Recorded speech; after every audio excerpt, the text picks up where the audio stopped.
Good afternoon, I'm Milton Walker with the Midday News. Special welcome if you're watching on onespotmedia.com. Health Minister Dr. Christopher Tufton has just announced that travel restrictions will be imposed on 4 other countries which have cases of the coronavirus. Dr. Tufton called a media briefing this morning to provide an update on Jamaica's response to the threat of the virus. Travel restrictions will now be placed on Italy, South Korea, Singapore and Iran.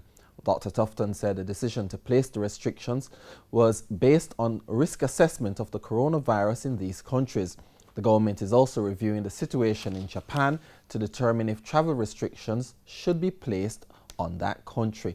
Jamaica recently announced a similar restriction on travel to and from China. And as the COVID-19 coronavirus spread outside the mainland China, the Jamaican government is keeping a close watch on the deadly outbreak. The Ministry of Health is making preparations to announce more travel advices, which were just announced a while ago. It's also seeking to increase the number of quarantine centers across the country. The details in this report. Last month, the Health Ministry issued a travel advisory for persons traveling to and from China, where the coronavirus originated. And now, news has surfaced that there's an increase in the number of countries with cases of the coronavirus.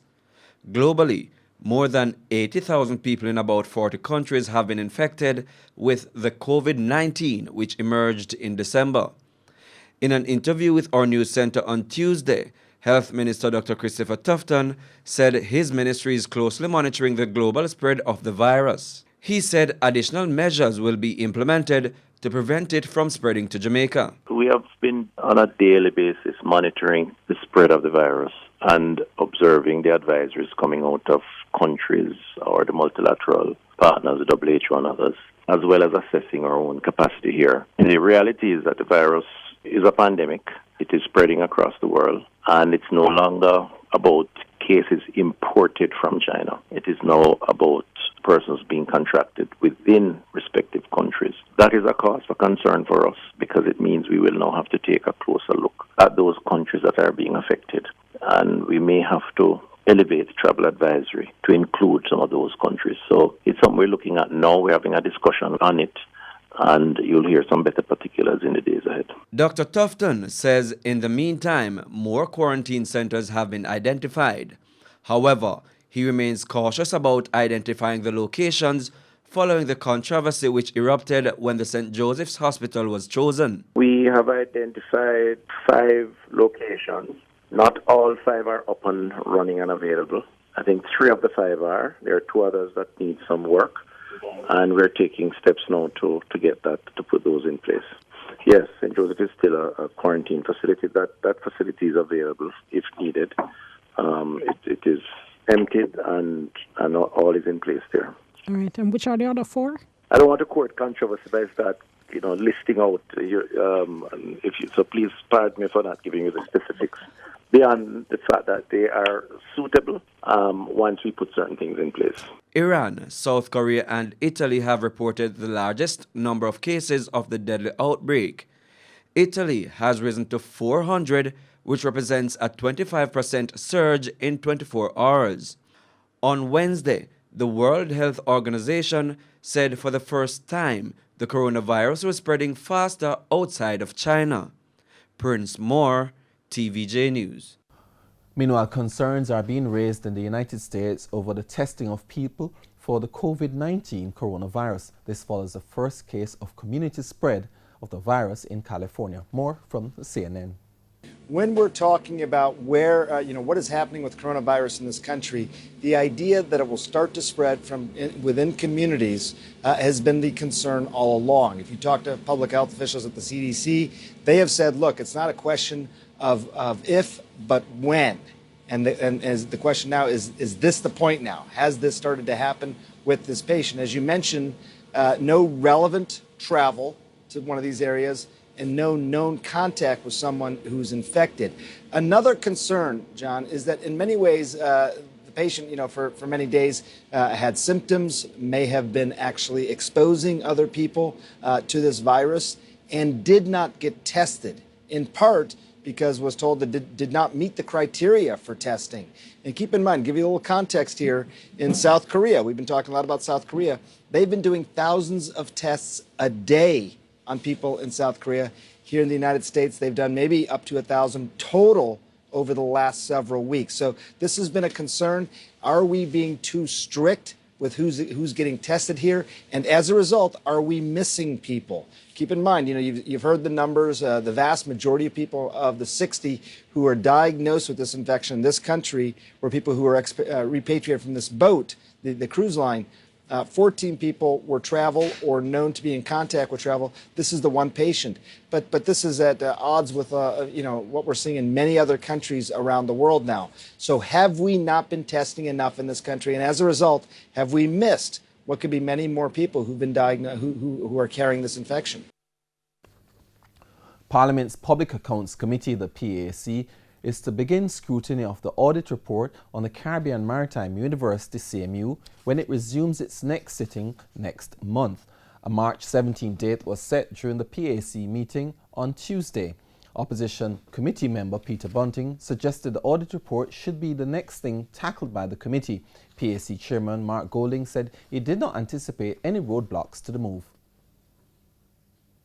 The proposal from member Bunting is that we move next to the special audit report on the Caribbean Maritime Institute, Governance, Procurement and Human Resources Management. And the Prime Minister had, at my request, given an undertaking that the government members who have a majority in the committee would not hinder that process. So we don't anticipate any demur in that regard.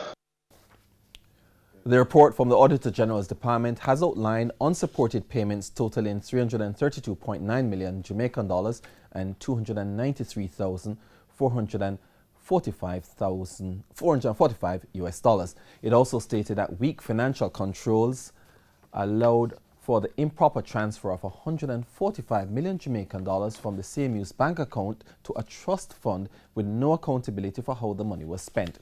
CMU President Professor Fritz Pinnock and former Education Minister Royal Reid are facing criminal charges in relation to some of those matters. Mr. Reid's wife Sharon, their daughter Sherelle, and Councillor for the Brownstone Division Kim Brown Lawrence were also arrested and charged with fraud offences. We take a break now on Midday News. We'll be right back.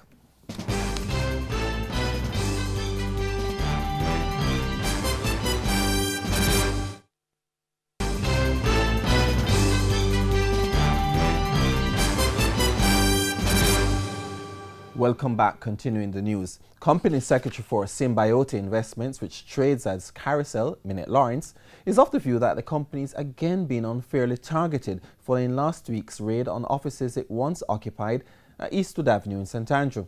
Mrs. Lawrence says the company ceased operations last year and transferred its network assets to Extranet Limited, which now operates from the location. She added that Carousel stopped operating on the network in December 2018. The Police and Technology Minister, Favour Williams, have said the decision was made to conduct a raid at the Eastwood Avenue office after Carousel failed to adhere to the cease and desist letters from the Spectrum Management Authority, the SMA. Mrs. Lawrence says she's not aware of any such breach on the part of Symbiote Investments. The government is hitting back at the opposition over suggestions that it isn't doing anything to protect the country's agricultural sector. Prime Minister Andrew Holness responded at the agricultural show in The Hague yesterday. TVJ's O'Shane Masters picks up that story. The country's agriculture sector has been faced with a myriad of challenges which have caused a decline of the production of some local produce. Over the past few years, the country have been faced with prolonged drought and fires on some agricultural lands. Those issues led to the opposition calling for the government to put in place measures to combat the long-term impact on the sector. They contend that if they were in control of the country's affairs, things would be better. But Prime Minister Andrew Holness says not so. When you had your turn at the wicket, make sure that you do something with the time that you have at the wicket. Don't get into the game, get the bat, don't make any runs, and when you go back to the crease, go back in the pavilion, You have all the talk. But when you did have the bat, you never make no runs. He says the government has been taking steps to secure agriculture, but it's not easy. He explained why. Sugar is declining. Lands are being released. The truth is that we have not utilized the acreage that is being released as quickly as we should with alternative crops. Many problems why that is the case, but a large part of it is that we have not been able to attract large capital investment into agriculture. O'Shane Masters, TVJ News. A Wisconsin community is in mourning after a man killed 5 people in the latest mass shooting in the United States. We go more to the CNN for more. Active shooter, reports of one person shot at Miller Coors.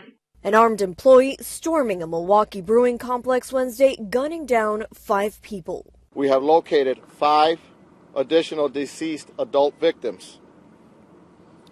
The victims all worked at Molson Coors. Police say the 51-year-old man eventually turned the gun on himself.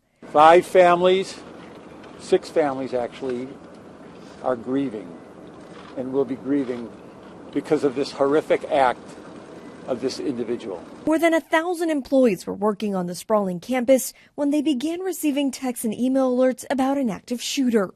Find a safe place, active shooter on campus. Police are on scene, remain on lockdown. Dispatch from one fire engine call the scene a war zone. Hold all companies. They do not have the shooters out. It is an additional victim. The names of the victims have not been released, nor has the motive of the shooter. We're here on the scene of another American tragedy, another senseless American tragedy. And I hate to say that it's in our backyard once again. This is the 11th mass shooting in our state since 2004. In sports, a mystery virus among the horse population at Caymanas Park impacted several horses on the 11th race day Ash Wednesday program. The virus has also resulted in the rescheduling of the race program, which had been slated for this Saturday. Spencer Darling was at Caymanas Park for the Ash Wednesday program and filed this report.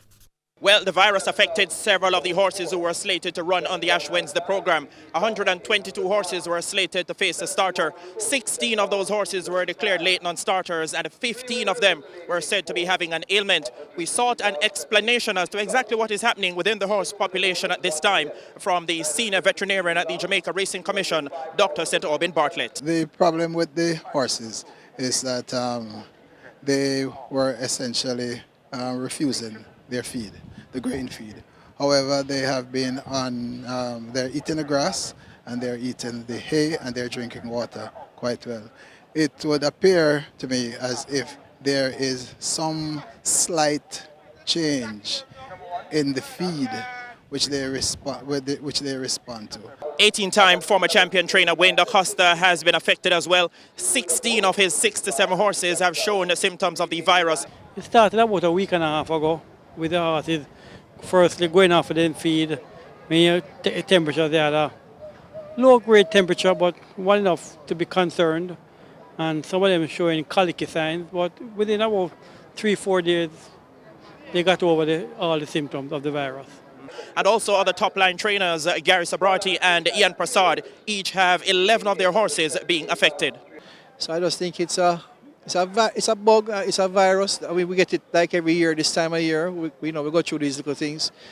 This one has been a little more aggressive. That everybody's getting at the same time. So the first thing that we saw was that horses were backing off of the feed. Some of them were actually leaving feed altogether. That happened from last week, Tuesday, until this Monday. Maybe 8 of my horses show that sign. Since Monday, I've had 3 new cases, but this is now presenting itself differently. I have horses that have had high temperatures, 104 degrees, so 3 of them in all. And then this morning, Mahogany actually came down with 103-degree temperature. He wasn't eating before. So, you know, it's tough going. The virus has affected a number of the entries for this Saturday's program, and as a result, that program has been rescheduled for next Wednesday. So the program, which had been set for February 29, will now be contested on March 4. Elsewhere on the Ash Wednesday program, they feature Ash Wednesday trophy for overnight allowance horses going over 6.5 furlongs. Went to the even money favorite Prince Charles, but Prince Charles had to fight off a relentless stretch drive challenge from Wartime and ended up winning in a driving finish under apprentice Ryan Lewis, who had a three-timer on the program. Prince Charles came home in 1 minute 20 flat and won by a short head. Bravely holds on to that lead. Here is Prince Charles now leaping forward, and Prince Charles strikes the lead inside the final 3/16. Harris Train on the rail. Graydon in between horses. Wartime out wide. El Professor begins to bubble to the ball in behind them. Prince Charles just the leader. Wartime now worrying him. It's Prince Charles and the Wartime going at it up front. El Professor gets room against the rail. Prince Charles and Wartime, these two bobbing noses close between Prince Charles and Wartime. Then reporting from Caymanas Park, I'm Spencer Darlington for TVJ Sports. And that's the midday news. I'm Milton Walker. Join us at 7 for primetime news on behalf of the news, sports and production teams. Good afternoon.